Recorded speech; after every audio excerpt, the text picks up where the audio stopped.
Children of class 9, this is the second video regarding the geography. Okay, I hope that in the first video you have already learned or understood about India, that is a vast country with a different landform. Then we have already learned that India lies in the Gondwana landmass.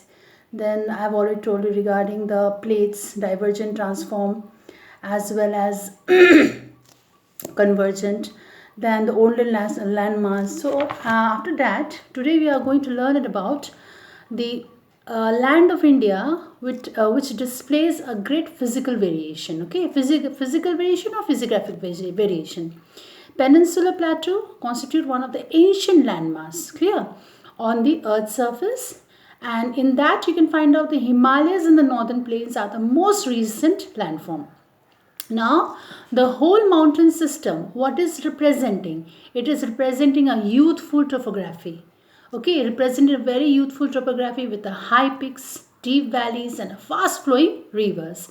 Because you all know that Himalayan is a source of a perennial river. Now, northern plains are also associated with, and it is formed due to the alluvial deposit through the perennial rivers.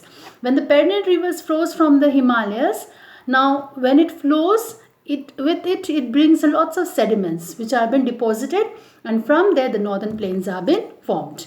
Now, major physiographic divisions are the Himalayan mountain, northern plains, peninsular plateau, India desert, coastal plains as well as the island. Now let us move towards the Himalayan mountain. Clear? Himalayan mountain, they are the very young and full mountains stretch over the northern border of India. These mountain ranges run in the west-eastern directions from the Indus to the Brahmaputra river. Clear? Now, Himalayan represent the loftiest. Loftiest is what? Like this. Very steep. Clear? Represent the loftiest and one of the most rugged mountain barriers of the world. Now, they form a arc. Arc means the pointed one. They form the arc which covers a distance of about 2400 kilometer, with this 400 kilometer, 250 kilometer. Clear?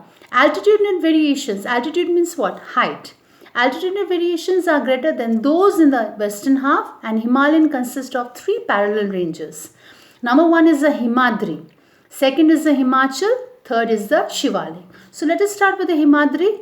Himadri, it is a continuous range consisting of the loftiest peaks you can find out with a height of 6,000 meters. There you will find it of the prominent Himalayan peaks. They are in the asymmetrical in nature and they are perennially snowbound. Clear? Because the top of the Himalayas you can find out the snowbound areas, which is known as an ice cap. Next one is the Himachal. They lies to the south of the Himalayas. Ranges are mainly composed of the highly compressive rocks. The height varies between 3700 to 4500 meter, as well as width is 50 kilometer. Clear? Now this range has lots of Kashmir like hill station, famous hill station you can find out, Kashmir, Kangra and Kullu Valley. Clear?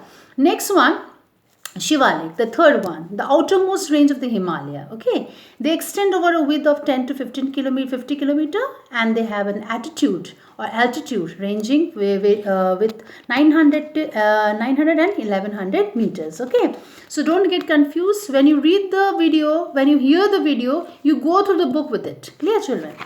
Next, we are moving towards, they are composed of an unconsolidated sediments. I already told you that Himalaya is the one of the source from where the perennial river flows. When it flows, with them they bring the sediments down the river.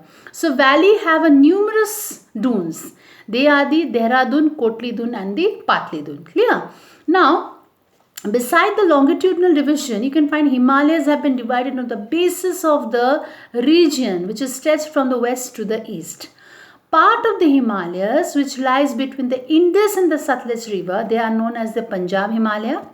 Part of the Himalayas which lies between the Satluj and Kali rivers, they are known as the Kumaon Himalayas. And the part which lies between the Tista and Dihang rivers is known as the Assam Himalayan. Clear? Three types of Himalayans. Now, beyond Dihang, you will find it out the Himalayan bends sharply to the south, and they are spread along the eastern boundary of India.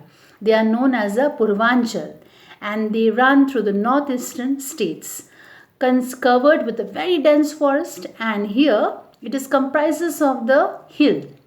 They are known as the Patkai Hills, Naga Hills, Manipur Hills, as well as the Mizo Hills. Okay, all in the same row. Clear? So children, don't get confused regarding this one. Go through the displays of the physiographic variations. Then what are the major physiographic divisions? I've already told you, because we have already started with the Himalayan mountains today. Himalayan mountains we have already done with the descriptions regarding this. Then it has been divided into the ranges like this. Clear? First is the Himadri, then Himachal, and next one is the third one is the Shivalik. Clear?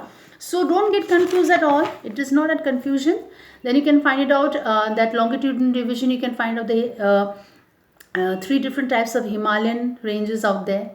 Okay, so after that you can find out Naga Hills, Manipur Hills, Patkai Hills, Mizo Hills, or in the eastern region. Clear? So go through it, children. If you have any doubt, please tell me. So stay safe.